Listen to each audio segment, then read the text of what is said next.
Well, aloha and good afternoon indeed, and welcome to today's live, which is all about intuition. Intuition, why it's important, what we mean by intuition, and also how to develop your intuition, a few tips for developing your intuition. I don't know about you, but here in the UK, suddenly we're faced with several days of dark, dank, rainy weather, and it's interesting how it changes your mood. But intuitively, I know that my mood will change as the weather changes too. So, intuition then. And hi, Simone. Good morning. Well, good afternoon. So, intuition, yes. Why is it important? Well, I don't know about you, but years ago, when I was learning things and learning to become a management consultant, intuition was really, really disdained. It was regarded as no, you must have rational, evidence led decision making. Intuition could play no part. It was something that spiritual people and women maybe had something to do with, but it had no validity. And I think that's been true for quite a long time. Personally, I blame Rene Descartes, but mind you, I blame Descartes for a lot of things. But this separation of the intuitive, this need for the rational, this need for these things called the Cartesian coordinates, where you put decisions through all these coordinates. It's all very rational and very, very intellectual. But there's no gut feel. There's no intuition. And in business is gradually beginning to understand that actually intuition is really, really important. Without intuition, we don't have innovation, we don't have creativity. Intuition is what sparks the innovation and the creativity. I have a number of clients who struggle with intuition. They struggle with finding their intuition, being in touch with their intuition. And when they do make intuitive decisions or intuitive discoveries, they find difficulty actually trusting whatever it is they've come up with, because for so long we've been taught that intuition in some way isn't valid. In the Hawaiian system, intelligence isn't something up here. It's not in your head. Intelligence actually in the Hawaiian system is in your gut. So the person who was most in tune with their now, it's gut area anyway, but it's sort of the person who is most in tune with that and the knowledge of that was regarded as being intelligent. That was a real skill. And there's some great work now on how actually we have effectively a second brain in our gut.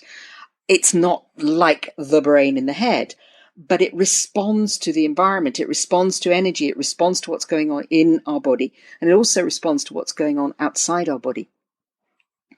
So, number of reasons why intuition is important and why it's really important to be able to hook into your own intuition. Now, in search of what is intuition, because we all kind of know what it is, but I thought I'd go on a little dictionary tour of what intuition actually might be. So the Oxford English Dictionary has some great definitions. Now, there's some old ones and there's some new ones. This one's obsolete, but I rather like it. So the spiritual perception or immediate knowledge ascribed to angelic and spiritual beings with whom vision and knowledge are identical. Now, put aside for a moment the angelic beings. But for me, intuition is very much a state where vision and knowledge are identical. That actually, when I put aside the angelic beings, it works for me. The more modern definition, so there's one, immediate apprehension by the intellect. So this sense that it's immediate, it happens just instantly. It's not something that you have to think about or rationalize. Another definition, direct or immediate insight. So we just know it. It's that state of knowingness, that state of just, yeah, I know it. So there's a guy called John Dewey. He was a psychologist and actually a real Renaissance man in the 30s in the States. A very, very intelligent man. He talked about intuition, and his model of intuition was that we have some kind of awareness of something, and it's a problem or an answer or an insight or a something. And it triggers a load of subconscious, unconscious brain activity, and the solution pops in. Now, this isn't that different to the creative process. In the creative process, what happens is that I've just seen a heart, and I love having hearts. So I got distracted by the heart. So with the creative process, what happens is that we over the problem. We might do some research, but we're thinking. And then we have some kind of a rest. It might be sleep. It might be having a drink. It might be having a bath. It might just be doing something completely different. And when we're in that state, suddenly the intuition, the solution pops up. Often dreams, the electric sewing machine, the problem of the electric sewing machine and where it was solved by a guy who had a dream. He dreamt he saw natives with spears, and the spears oddly had holes in the tips, and he realized that this was actually the solution for the electric sewing machine. There have been chemical, I think it was the benzene ring. The discoverer of the benzene ring was sitting on the top of a bus, and he was kind of daydreaming, and it popped into his head. He'd been doing a lot of work on it, and it was in that relaxed moment. Hi, Selma. It was in that relaxed moment, the intuition, the knowledge, the idea popped in. I've had that recently with builders.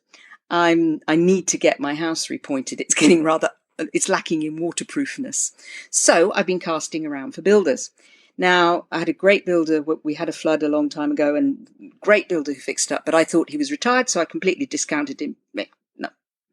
And I went off and I started looking at different builders. Now, my intuition has told me that one builder is way too cheap. And my intuition has told me that another builder might be okay, but I'm not sure. So suddenly it popped into my brain.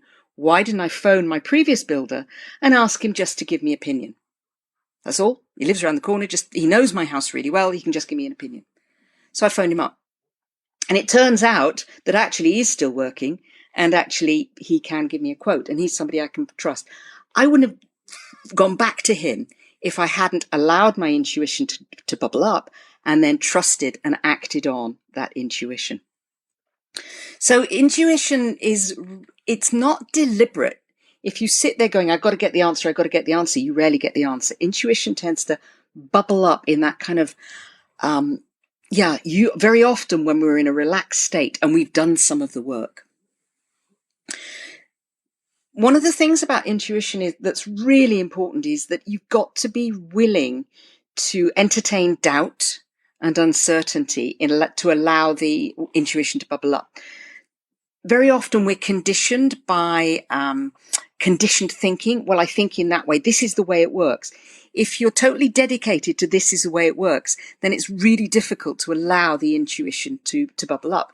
So in my case, I had pushed aside the idea of using the previous builder because he was not working. He's retired, isn't he? And therefore it didn't even occur to me to approach him for his ideas. Once I let go of that, I was able to let the idea of him come in. And sure enough, I'm getting a quote from him. So we need to avoid the trap of this conditioned thinking. These are the rules. This is the way the world works. We think we know the way the world works, but very often that's not actually the way that the world works. So let go of that. Allow yourself to trust the fact that you have intuition and that your intuition is potentially as good as anybody else's intuition. Because very often we're operating from the same information. There's a relationship between intuition and creativity, which I've kind of referred to already, and I will do a live at some point on creativity. But the intuitive process is so like the creative process that I've got a problem, and then I relax, and then something bubbles up. One guy described it as a pattern matching process. where we use previous experiences to categorize and interpret the choices and decisions. I think that's quite a rational, logical way of thinking about it. But hey, if that way works for you, if you need a rational, logical definition of what intuition is and why it should work, then go ahead. It's the result of using previous experiences and doing some categorization and stuff in our head, and then we interpret it. Einstein was really big on intuition. He talks a lot about how his work and his discoveries and the work of people like him would not have been possible without intuition. There's also, and this, I find that in the literature on intuition, the talk about intuition, this piece is missing. There's also something about energy and intuition. So yes, we may do that in our brains, but there is something about allowing ourselves to open up to energy. Now, if you're like me, I really doubted the existence of energy for about 40 years. If you talk to me about energy, I'd go, oh, no, I'm not having any of that. It had to be rational, it had to be logical. And I couldn't accept the existence of energy. And I certainly couldn't accept that I had the ability to tune into energy. I was tuning into energy, whether I liked it or not, on a minute by minute basis. Because whether you like it or not, we're all tuning into energy on a minute by minute basis. When you allow yourself to tune into the energy or acknowledge that you are tuning into the energy, then that also can be incredibly powerful in terms of your intuition, because as you trust your sense of energy, you also start to trust more your sense of your own intuition. So there's a strong relationship between intuition and energy. So how do you get better at intuition? Well, the first thing is allowing yourself to switch off, particularly if you want a solution to a problem. Allow yourself to switch off and allow the information, the insight, the intuition just to bubble up. If you're a spiritual mind and you trust source, then giving it over to source, allowing yourself to trust source to bring in those intuitions that are going to serve you and that potentially can be life-changing. Another way is to practice guessing. Now, this very much taps into the energy thing, but it was an exercise that I started to do as I was developing my intuition and my sense of, can I trust? So the practice guessing, well, you can do it very simply. You can do practice guessing with a coin, heads or tails, and see how well you do. But I think a more fun way even is, let's say you're walking down the street and you're coming up to a corner. Guess whether the next person coming around the corner is going to be a man or a woman. Guess what they might be wearing. And as you build up that guessing, then make it more and more complex. Guess, is it going to be a man or a woman? Okay, it's going to be a woman. And she's going to be wearing something red. So building it up so that you open up your intuition muscles, as it were. As I say, alignment with source can be really helpful, alignment with spirit. The big one is trust, because you're probably having intuitions or intuition insights all the time. The question is, how tuned in are you and how willing are you to receive them, believe them, and act on them? Now, one way to test whether you're willing and receiving is when you have an intuition and you're not sure whether it's valid or not, is you can get a pendulum. Now, you can make a pendulum out of anything. I have a little gold-plated weight on a chain, which I meant to bring to this live and then forgot. And basically, all you do is you set the pendulum going and you ask the pendulum, give me a signal for yes. And you just hold the pendulum and see which direction it goes. And when you've got a clear direction, and it could be left to right, it could be front to back, it could be round and round clockwise, round and round anti-clockwise. There's a number of different ways that it can happen. Once you get a really clear signal for yes, just still the pendulum and then ask it to give you a really clear signal for no. Notice what that signal is. And then put your pendulum down for a moment. Then ask your question, which might be, is this intuition true? Hold the pendulum and wait to see what happens.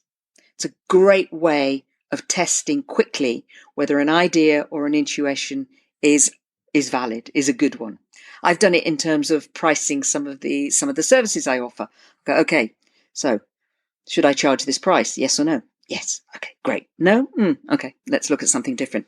The downside of pendulum is you can only do yes and no, but it's an amazingly useful way of validating what's going on with you and your relationship to your intuition. So that's really what I had to say on the how. I hope you found that useful. I really, if you're struggling with intuition, I really encourage you to practice as much as possible and to allow yourself that little opportunity to trust. What would happen if you did trust your intuition? What could be different? Because once you've got the intuition, sure, you can do all the rational stuff. You can do all the evidence-based stuff. You can prove it. That's what people like Einstein did. But start practicing, start working on how you can get those intuitions. So as I say, I hope this has been useful. If you're interested in developing this more, and you're a woman, I've opened up the Kukui Collective, which is a group we meet twice a month, and we use meditation, release work, and laser coaching. It's group coaching to enable you to really achieve deep, lasting change, to move out of your rational thinking, to move out of the thinking of this always happens this way, these are the rules, move beyond and really create your life the way you want it to be. And if group coaching is not your thing, or if it happens that you're a guy who's chanced on this video, I also do one-on-one coaching work.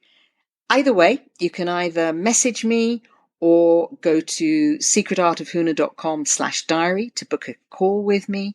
And I look forward to seeing you along the way. And thank you for being here. Lots of love. Aloha.